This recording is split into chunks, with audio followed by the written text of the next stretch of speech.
siendo las 7 de la mañana con 21 minutos. Estamos ya con el doctor Francisco Paredes, quien es analista internacional, para que hablemos de varios temas coyunturales. Doctor, buenos días. Gracias por estar con nosotros. Antes de que topemos el tema de Nicolás Maduro, quisiera que hablemos de otra cosa que es también bastante importante y que ha sonado muchísimo, y es el exministro y también expresidente de la Asamblea, José Serrano, quien desde hace una semana se encontraría todavía detenido en los Estados Unidos. Decían que por temas de tránsito, pero sigue, al parecer, bajo las manos de la justicia estadounidense. ¿Cuánto tiempo podría seguir así Serrano? ¿Se podría eso prever? Bueno, normalmente si se trata exclusivamente de un asunto migratorio, él incluso podría pagar una fianza que aproximadamente es de $1,500 y podría efectivamente defenderse en libertad fuera de cualquier centro de detención. Pero a mí me parece que hay algo más de fondo. No es tan sencillo como una detención por un tema de tránsito. A ver, las detenciones de tránsito pueden llevar a las deportaciones de ciudadanos extranjeros de los Estados Unidos, desde luego que sí. Hay cierta gravedad dentro de las detenciones de tránsito cuando está, por ejemplo, consumir alcohol o estar bajo la influencia y demás de algún tipo de estupefaciente, pueden ser efectivamente deportados. Pero aquí parece que hay algo más y creo que sí vale la pena mirar qué es lo que ha sucedido en los últimos meses con la situación de Ecuador y las relaciones entre Ecuador y Estados Unidos. Tuvimos la visita de la secretaria de Seguridad hace un par de semanas. Se firmó un acuerdo de cooperación y de transferencia de información que podría haber activado alguna de las líneas de investigación de Estados Unidos. Y no nos olvidemos que el año pasado, cuando el señor Pollitt fue sentenciado, entre otras, por el testimonio de Diego Sánchez. Parte del testimonio de Diego Sánchez decía que quien había recibido parte de los sobornos era el señor Serrano. Entonces puede haber varios factores que pueden estar jugando dentro de la lógica del Departamento de Migración de Estados Unidos para ver qué hacen con un personaje del nivel y de la importancia del señor Serrano. Claro, es decir, que por temas de tránsito no podrían estar tanto tiempo. Esto tiene que tener, pero inclusive no hablar de una deportación, sino de investigaciones por otros delitos que podría haber cometido en los propios Estados Unidos. Exactamente, en los propios Estados Unidos. También no nos olvidemos que en Ecuador, hace cerca de un mes, por ahí hubo un testimonio de Daniel Salcedo, en donde acusaba que una de las personas que estaba detrás de su tentativa de asesinato pudo haber sido el señor Serrano, porque cuando las personas que lo atacaron lo mencionaron, le dijeron, te manda saludos Pepe. Entonces no hubo mayor información al respecto. Esto fue parte del testimonio anticipado de Daniel Salcedo.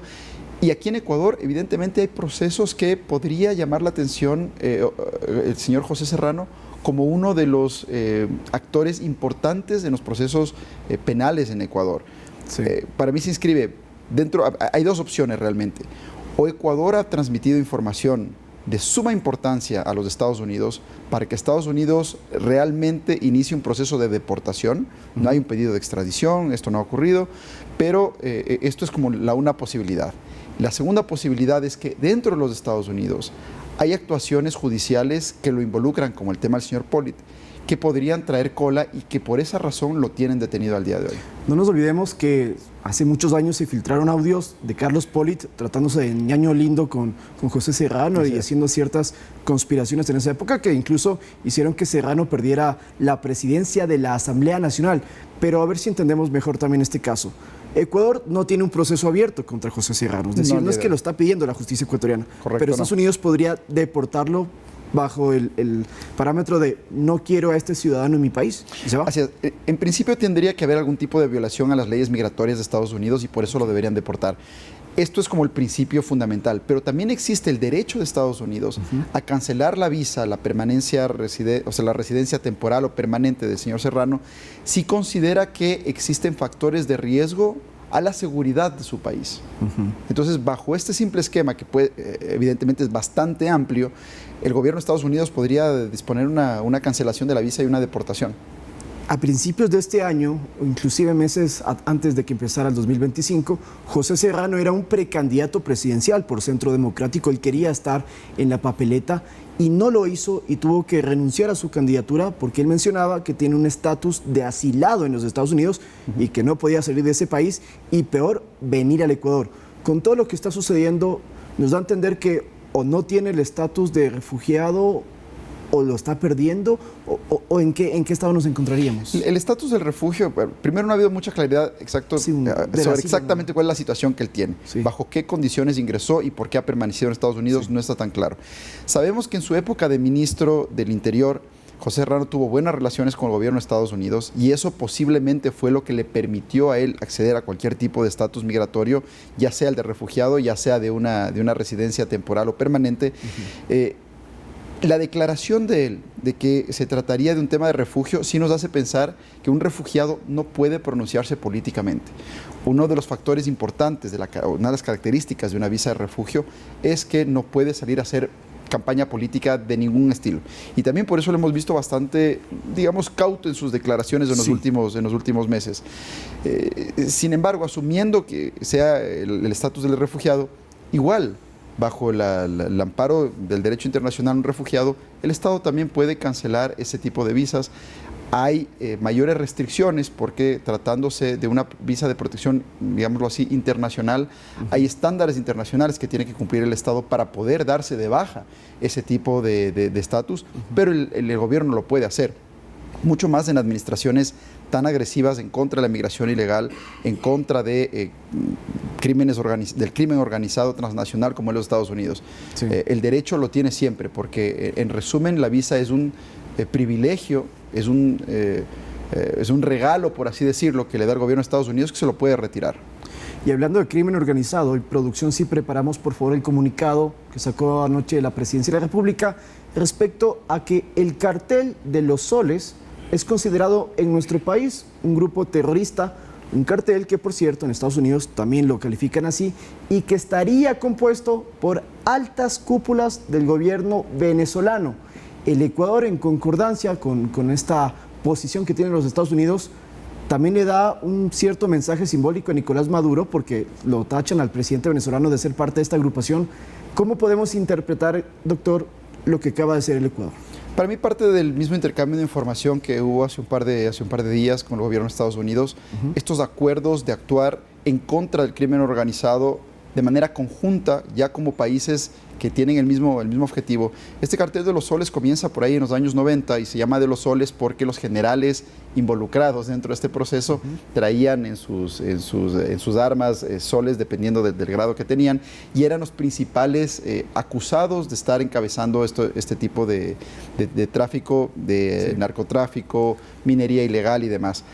Al día de hoy Estados Unidos y desde el año 2020 ha identificado al señor Maduro como el líder de este cartel de los soles y si bien no son productores, en Venezuela son facilitadores del tráfico hacia los Estados Unidos, utilizando para eso carteles como el mismo tren de Aragua, que es el brazo, digámoslo así, operativo, militar y violento de parte del cartel de los soles y también el cartel de Sinaloa que está conectado con el cartel de los soles según el gobierno estadounidense. Nicolás Maduro siempre dijo que no había mayores pruebas para vincularlo con un cartel y muchos analistas políticos decían lo mismo, pero que ahora, hace pocos días, en Estados Unidos incauten $700 millones de bienes de Maduro, nos daría a pensar que de algún lado venía tanta cantidad de dinero.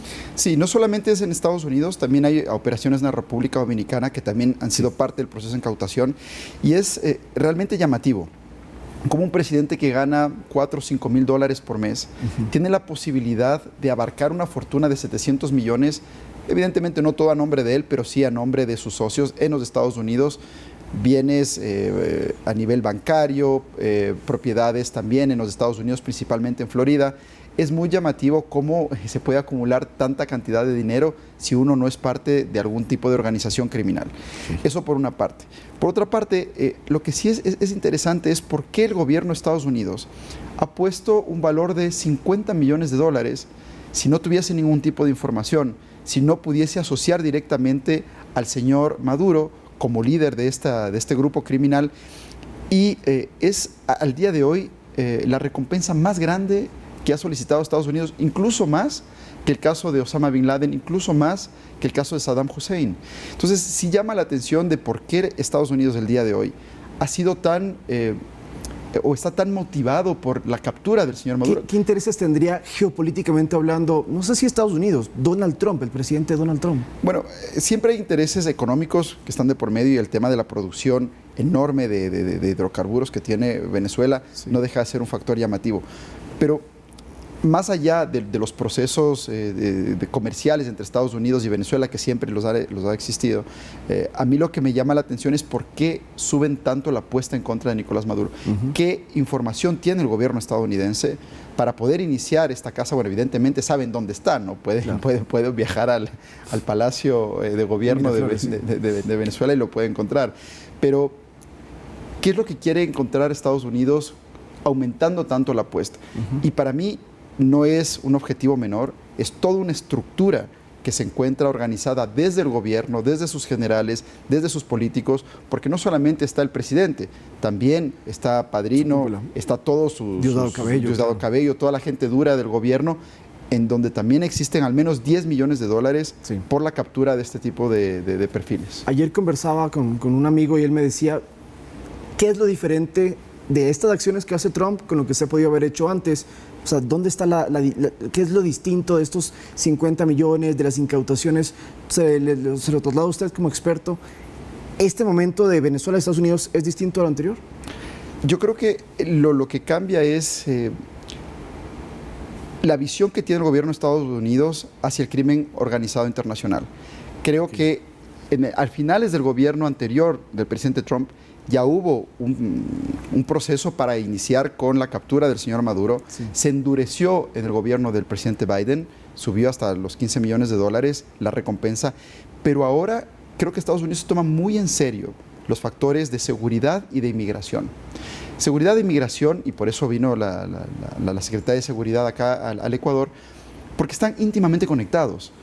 Al parecer, todos estos grupos inmigratorios que no necesariamente lo hacen de manera legal, también están conectados con estos grupos de narcotráfico, también están conectados con el crimen organizado. Entonces creo que finalmente la inteligencia de Estados Unidos se ha dado cuenta que entre la inmigración y el narcotráfico hay un contexto, hay una relación muy fuerte, y lo que está intentando hacer ahora es irrumpir a través de sus políticas migratorias la migración ilegal por parte de gente incluso venezolana.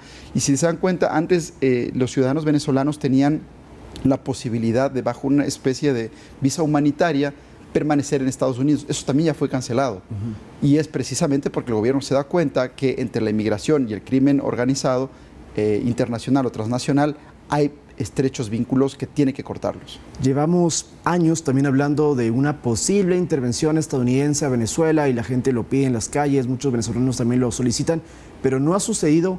Parecería que eso no va a pasar, o sea, el gobierno estadounidense pone recompensas para que sean los propios venezolanos los que entreguen a Maduro, pero no habría causales para que puedan intervenir. Sí, a mí me sorprendería una intervención militar, porque si bien son grupos asociados con el terrorismo, no han emitido o no han causado actos de terrorismo directamente en los Estados Unidos, a diferencia de Osama Bin Laden, en donde efectivamente un grupo de especialistas tácticos militares asaltaron el sitio donde él se encontraba, le dieron muerte, pero no necesariamente es del mismo contexto.